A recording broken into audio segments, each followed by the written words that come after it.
Thank you for listening and supporting the Daily Memphian. Sign up for one of our many free newsletters and breaking news alerts at dailymemphian.com/email to receive the latest local news stories impacting our community. Our weekly newsletters cover everything from sports to arts and culture, business, food, and more, along with daily updates of all the news we publish each day. Sign up or manage your email preferences at dailymemphian.com/email.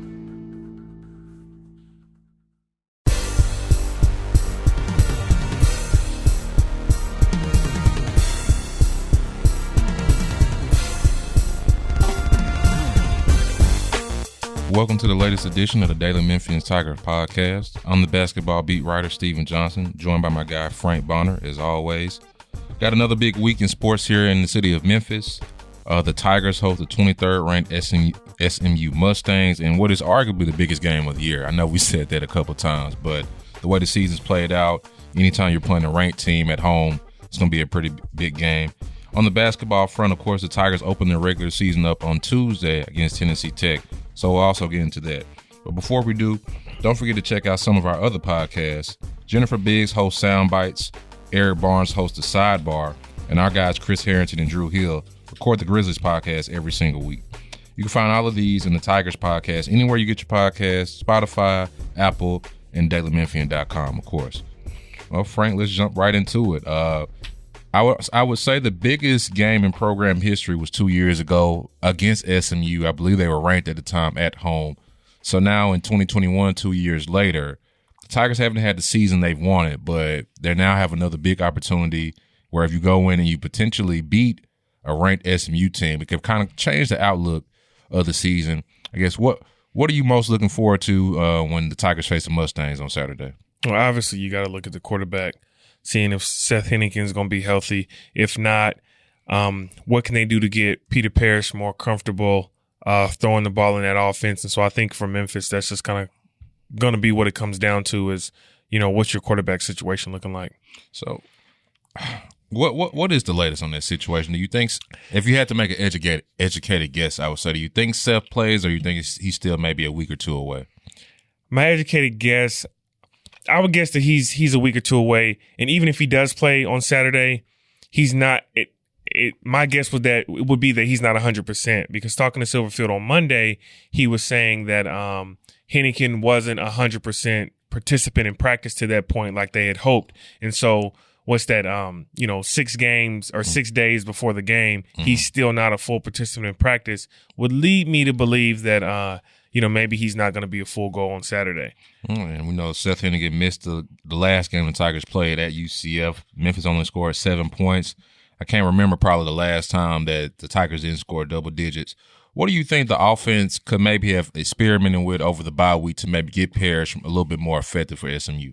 Well, to go back to the 7 points, I think in that game story, I think I looked back, it was 2013 was the first time they scored less than 10 points. Sounds about right.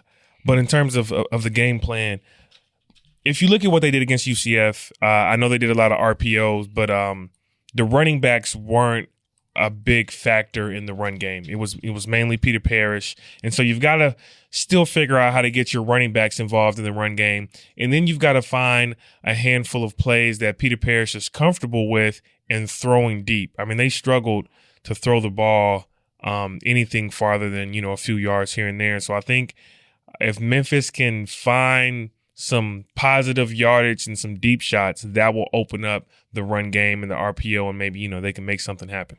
Yeah, I got to imagine if you're Memphis, you want to play. I know Memphis has kind of been more of an up-tempo team these last few years. I got to imagine with the way SMU can put up points and knowing how the secondary has had its ups and downs against the pass, I got to imagine it'll be kind of like more of a ball control-centric type of game plan, right? Yeah, because honestly, the way that this offense has played in the last few games, whether it's Peter Parrish or Seth Hennigan, I don't see this offense being able to go toe-to-toe in a shootout with SMU, who's a top 10 offense in the country and a top 10 passing offense in the country. And so I do think you have to keep away a little bit and try to sustain your drives and kind of keep that ball away from that SMU offense.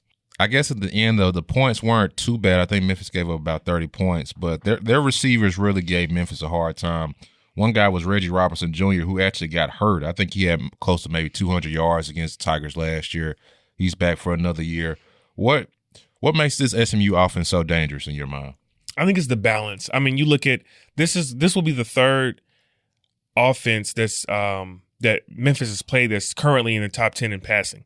But the difference between SMU, Arkansas State, and Mississippi State is that Arkansas State, Mississippi State is at the bottom of the country in rushing yards per game. I mean, Mississippi State is dead last. SMU is in the top half in rushing, and so they are more balanced offense. And so you can't come into this game thinking that all you have to do is stop the pass, because otherwise they're going to eat you up on the run. They ran 350 yards against TCU. So I think what makes them dangerous is that they're so well balanced that you can't turn them into defenses like to turn offenses into a one-dimensional team. It's going to be hard to do that against this SMU offense. Is there any one player? I'm looking at the stats right now. They got 4 receivers with 350 or more yards. Obviously, they have I think one of the running backs might be hurt, but Trey Siger is leading the team at 500. Tanner Mordecai, the quarterback, can move around a little bit. Is there any one player or maybe any one facet that the Tigers can maybe focus on and maybe take that away that could kind of help their chances? I think the run game, because SMU they use like 3 different backs in their run game, and so I think if you can kind of contain that aspect of the game, and their passing offense is going to be, it is what it is. But if you can stop the run game and force them to pass, then you can try to maybe get some quarterback sacks, which, Memphis has struggled getting sacks. And then this SMU offense hasn't allowed many sacks. But if you can force some sacks and maybe try to get a turnover here and there and kind of make SMU abandon that run game, I think that gives your offense leeway to kind of, pin their ears back and kind of go after it. Yeah, I'm looking now. Mordecai has only been sacked 5 times this year. So, if anything, it's clear that the Mustangs have a really good offensive line, especially in pass protection. I mean, he's thrown 32 touchdowns, so it's kind of nitpicking, but he's averaging about a pick a game. So, I think there will be at least some opportunity for the Tigers to maybe generate a turnover. And I guess what are some keys for the Tigers? What absolutely has to happen for them to get this upset, especially if they have Parrish under center instead of Seth Hennigan?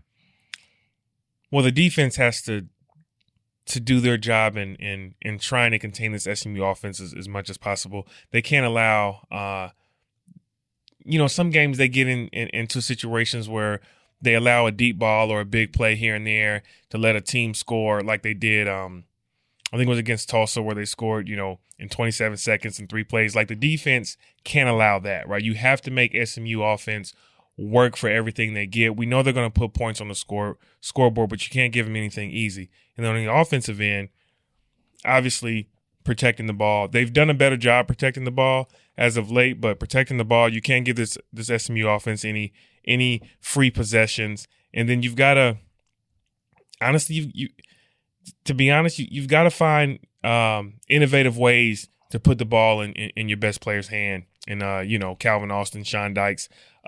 If Peter Parrish can't throw it down the field, you saw them do that reverse against Navy. You've got to maybe throw in a couple extra trick plays to keep this SMU defense on their heels. You can't have conservative play calling in this game and expect you're going to win. I'll say that.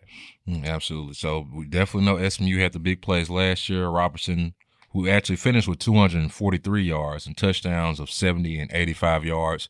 So if you see similar stuff like that, whether it be from him on those other receivers, I think it'll be a long day for the Memphis defense. But they had the bye week. I think they showed some growth even in the loss against UCF. I know UCF is missing their quarterback as well too. But even though it was a loss, were there some positive that you think the defense can kind of take from that game where they can kind of bring it into this game? Yeah, to be honest with you, did they play great? No, but I thought the defense, holding UCF to 24 points, that's not a bad day, right? For the for the defense. If you had Seth Hennigan, maybe Memphis can put up 30 points and win the game. And so I don't think that they walked away from that game defensively necessarily hanging their heads about their performance. I think even the last 2 weeks, the defense has looked better than what they've looked like in the middle part of the season. And so I think the defense going in having some confidence in the fact that they look like they could be turning a page and figuring some things out. They just really need to get some turnovers. Yeah, so I mean, this is another huge opportunity. Only 4 games left. Let's say they go into Saturday's game and they're not able to come out on top. How difficult do you think it will be to kind of get 2 wins against East Carolina, Tulane, in a road game at 20th ranked Houston? We talked about this on the last podcast. I mean, I think their best bet is getting wins against East Carolina and Tulane. I mean, I wrote a couple days ago about, if you're looking for a silver lining, these 4 teams, Memphis is 14-3 against these 4 teams in the last 5 years. And so history has been on their side, but this is a different caliber SMU team, a different caliber Houston team. I think their best bet is, and I think they can get the job done against Tulane. This East Carolina game could be dicey. And then, they've had Houston's number for the last 5 years or so. So that, they still got a chance at that. But I think if they lose on Saturday, it's going to be real interesting to see what the rest of the record looks like for the end of the year. Yeah, I never thought at the beginning of the season where we'd be in a position where we might call a game against East Carolina a must-win game. But here they are. The Tigers have a chance to score another big upset like they did at Mississippi State earlier. We know the team has the talent. Well, we'll see about the quarterback situation. So we'll see what the Tigers are able to do. Turn the page. The 12th ranked Tigers in basketball open the season on Tuesday against Tennessee Tech. It's a highly anticipated regular season. We've had 2 exhibition games out the way, and the Tigers rolled by nearly 50 in one and nearly 40 in another. So there's some things they're working out, but they look pretty good in the preseason. And now they kind of open the season against Tennessee Tech, which went 5-22 last year. So that's one of the worst seasons in program history for them. The Golden Eagles hit the transfer portal hard, bringing in 5 new guys, including a couple players from Xavier in South Alabama, I believe. So there should be room for improvement, but I think this should be another game where the Tigers should be able to get most of the roster on the court. Yeah, I was going to ask this. I know it's a regular season game, but do you think going up against a team like Tennessee Tech, is this just like an extension of the exhibition season in terms of what the feel of this game is going to be like? If the Tigers play to their capabilities, it should be. I was looking last year, Tennessee Tech played like Tennessee, Indiana, Xavier, Western Kentucky, all teams that you would kind of consider in that same tier as Memphis. Their average margin of defeat was about 35 points or so. So if you're the Tigers, they haven't released lines yet. You got to imagine that the margin of victory should be around that point, even with the additions Tech has kind of made through the transfer portal. Now, with the season rolling in, and this is going to be presumably another blowout win. How do you think, like you said, the whole roster is going to most likely get in, but do you think Penny Hardaway is going to kind of, hang tough on what he expects his original rotation to be, even though that this is a team that he wouldn't necessarily need it? I think so. I think right now, because he kind of spoke about it after Lane College. So they were missing 4 guys against Lamont Owen. He was like, the chemistry was noticeably better because, there are less players to worry about. And it kind of took the Tigers, I think, a little bit longer against Lane to kind of assert themselves because there were guys, a lot of new pieces. You could kind of tell they weren't as in sync. I mean, ultimately it didn't matter. But overall, I think he's going to, in those exhibitions, he has a pretty quick whistle. In terms of pulling guys out the game. I think, subs are coming in the first 4 minutes or so. I think we're going to see the rosters, the rotation, whoever is out there, they're going to get extended run, what you're usually going to see.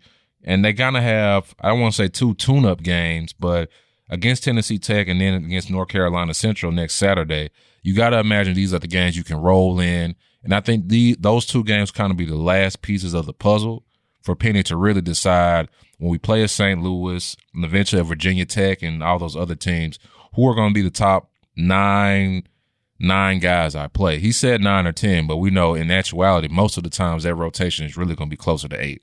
Now, which 1 or 2 guys do you think could benefit from these early games, knowing that they're going to have a chance to kind of show their skill and maybe, move themselves up in rotation? Well, the two guys that jump out immediately is John Camden, a freshman wing who I think is kind of battling right now as maybe that 10th or 11th guy. He's had a strong preseason, has good size, great shooting. He's been really effective the first two games.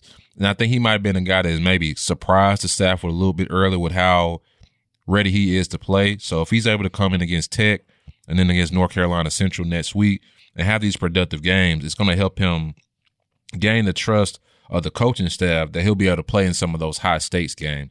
And the other guy I think is Malcolm Dandridge, who is, as we know, Chandler Lawson is still out, or still waiting word from Oregon. So with Chandler being out, Malcolm now has another opportunity to continue what he kind of did against Lamont Owen and show. He said he's healthier than ever.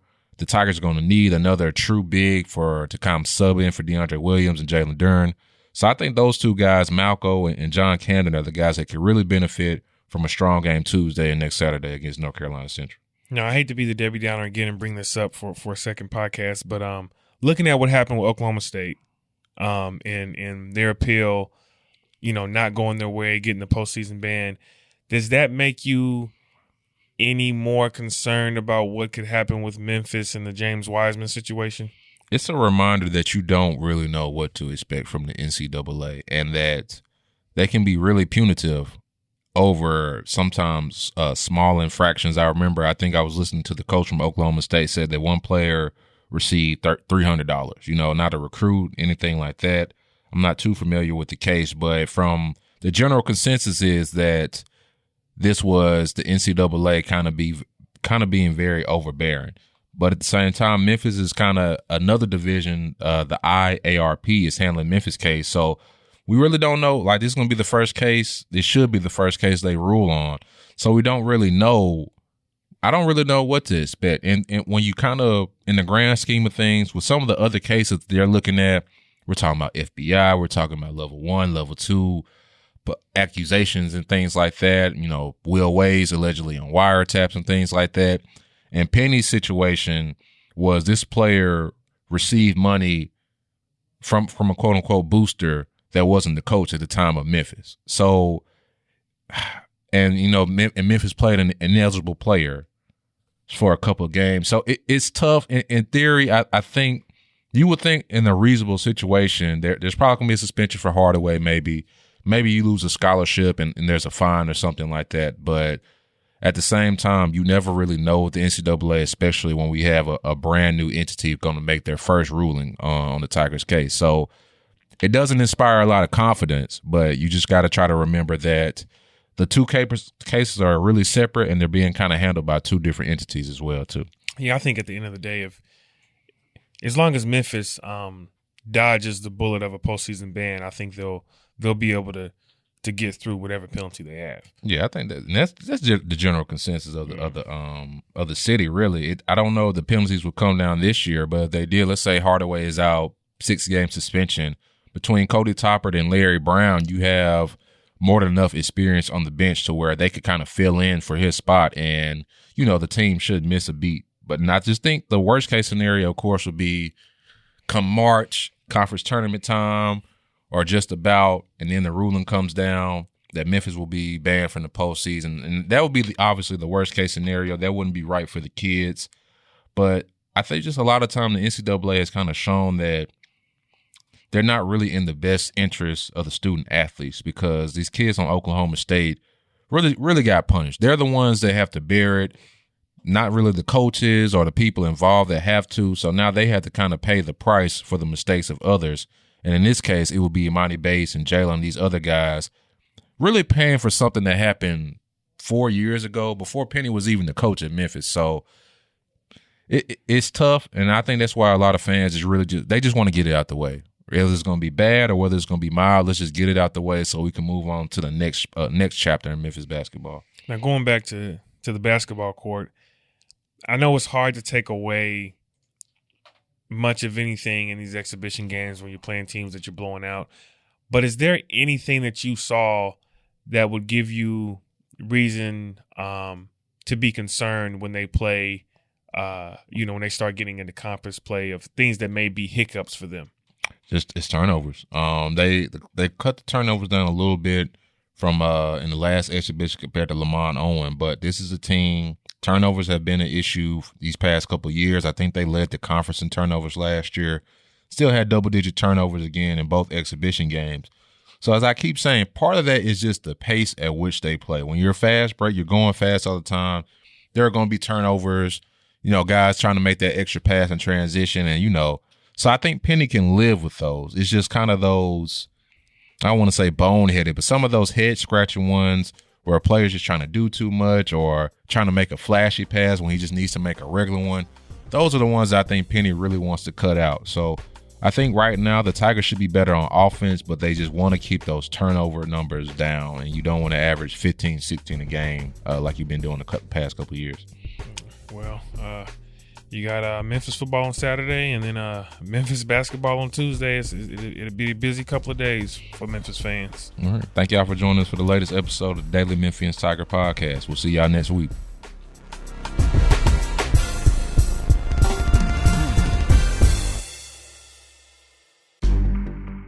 In-depth journalism in the Memphis community, the Daily Memphian is of Memphis, not just in Memphis, and seeks to tell the stories of this city.